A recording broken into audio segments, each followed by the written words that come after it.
ജനിച്ച അന്നു മുതൽ അവർ അനുഭവിക്കുന്ന ദുരിതങ്ങളാണ് വൈപ്പിനിൽ നമുക്ക് കാണാൻ കഴിയുക.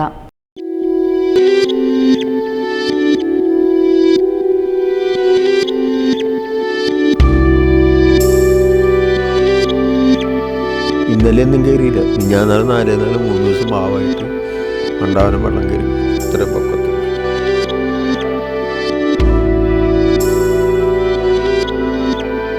ഇവിടെ ജീവിക്കാൻ പറ്റണില്ല, സാധിക്കാത്തൊരവസ്ഥയിൽ ഞങ്ങൾ പോയത്. ഒരു കൈപ്പിടിയോളം ഒതുങ്ങുന്ന ഭൂമിയാണ് അവർക്ക് സ്വന്തമായുള്ളത്. എന്നാൽ ആ സ്ഥലത്ത് പോലും സ്വന്തമായൊരു വീട് വെച്ച് താമസിക്കാൻ കഴിയാത്തവരാണിവർ. എന്തുകൊണ്ടാണ് സർക്കാർ ഇവർക്ക് മുന്നിൽ കണ്ണടയ്ക്കുന്നത്? 2009 മുതൽ ഈ അടുത്തുവരെ നിരവധിയായ കേസുകളാണ് തീരദേശ പരിപാലന നിയമവുമായി ബന്ധപ്പെട്ട് ഹൈക്കോടതിയിൽ എത്തിയത്. 2019-12 വരെയുള്ള കാലയളവിൽ കേസുകൾ ഒന്നിച്ചാണ് ഹൈക്കോടതി പരിഗണിച്ചത്.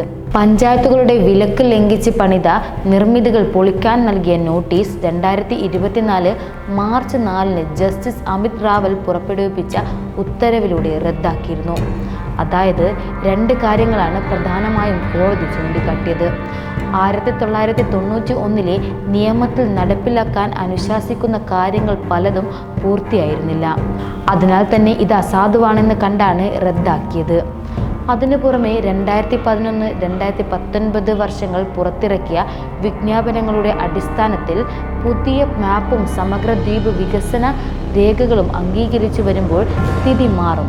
അതിൻ്റെ ഗുണഫലം ആർക്കും ലഭിക്കാതെ പോവരുതെന്ന് കൂടിയാണ് കോടതി ഉത്തരവിൽ പറയുന്നത്.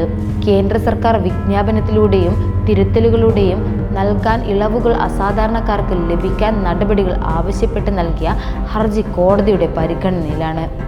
തീരദേശ പരിപാലന നിയമമനുസരിച്ച് സ്വന്തം സ്ഥലത്ത് പോലും വീട് വെക്കാൻ കഴിയാത്തവരാണ് വൈപ്പിനിലെ ജനങ്ങൾ.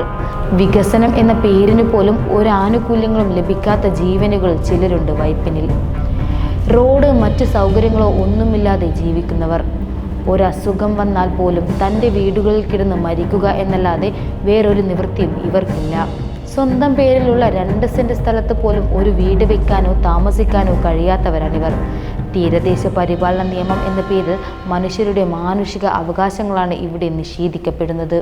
സംസ്ഥാന സർക്കാർ നോക്കുകുത്തികളാകുന്ന അവസ്ഥയാണ് ഇത്. തീരദേശ പരിപാലന നിയമവുമായി ബന്ധപ്പെട്ട് തീർത്തും മനുഷ്യത്വരഹിതമായ നിലപാടാണ് ഉദ്യോഗസ്ഥരുടെ ഭാഗത്തു നിന്നും ഉണ്ടാകുന്നത്. ഇത് തീർത്തും മനുഷ്യത്വരഹിതമായ ഇടപെടലുകൾ തന്നെയാണ് എന്നാണ് കേരള ലാറ്റിൻ കത്തോലിക് അസോസിയേഷൻ സംസ്ഥാന അധ്യക്ഷൻ അഡ്വക്കേറ്റ് ഷെറി ജെ തോമസ് മാധ്യമങ്ങളോട് പറഞ്ഞത്. ജനങ്ങളെ സഹായിക്കാനുള്ള നിലപാട് ഉദ്യോഗസ്ഥരുടെ ഭാഗത്തു നിന്നുണ്ടായാൽ തീരാവുന്ന കുറേ പ്രശ്നങ്ങളുണ്ട്. എന്നാൽ അതിന് ഒരു ഉദ്യോഗസ്ഥരും തയ്യാറാകുന്നില്ല എന്നതാണ് വാസ്തവം. പരാതി ജില്ലാ അതോറിറ്റിയിലേക്കും അവിടെ നിന്ന് സംസ്ഥാന അതോറിറ്റിയിലേക്കും ചിലപ്പോൾ അത് ഡൽഹിയിലേക്കും കൈമാറുന്ന അവസ്ഥയാണുള്ളത്. ഡൽഹിയിൽ താമസിക്കുന്ന എടവനക്കാട് സ്വദേശി ദീപ്തി സുരേഷ് തൻ്റെ വീടിനെ നിർമ്മാണ അനുമതി നിഷേധിച്ചതിനെതിരെ നൽകിയ കേസും കോടതിയുടെ പരിഗണനയിലാണ്. 2022 ഒക്ടോബർ 13 2 മാസത്തിനുള്ളിൽ നടപടിക്രമങ്ങൾ പൂർത്തിയാക്കണമെന്നാണ് കോടതി ആവശ്യപ്പെട്ടിരുന്നത്. എന്നാൽ അതിന് മറുപടി പോലും നൽകാത്ത സാഹചര്യത്തിൽ ദീപ്തി സുരേഷ് കോടതിയിൽ കേസുമായി മുന്നോട്ട് പോവാനാണ് തീരുമാനിച്ചത്. ഈ കേസുകളിലൊക്കെ തന്നെ മറുപടി നൽകാതെ ഒഴിഞ്ഞുമാറുന്ന നിലപാടാണ് കേന്ദ്ര സംസ്ഥാന സർക്കാരുകളുടേത്. അതുകൊണ്ട് തന്നെ നിരവധി തവണയായി കേസ് മാറിപ്പോകുന്ന നിലപാടുകളാണുള്ളത്. ഇതിനെതിരെ കർശന നിലപാട് സ്വീകരിച്ച കോടതി അന്ത്യശാസന നൽകിക്കഴിഞ്ഞു. മറുപടിയില്ലാതെ തന്നെ കോടതിക്ക് തീർപ്പ് കൽപ്പിക്കേണ്ടി വരുമെന്ന് മുന്നറിയിപ്പാണ് ജസ്റ്റിസ് ദേവരാമചന്ദ്രൻ നൽകിയത്. ഇതേ തുടർന്ന് മറുപടി സത്യവാങ്മൂലമായി നൽകിയിട്ടുണ്ട്. 14 ജസ്റ്റിസ് രവിയുടെ ബെഞ്ച് കേസ് പരിഗണിക്കും. എടവനക്കാട് സ്വദേശികൾക്ക് ഈ കേസിലൂടെ നീതി ലഭിക്കുമെന്ന് നമുക്ക് വിശ്വസിക്കാം. ഇനിയെങ്കിലും കേന്ദ്ര സംസ്ഥാന സർക്കാരുകൾ ഇവർക്ക് മുന്നിൽ കണ്ണു തുറക്കട്ടെ.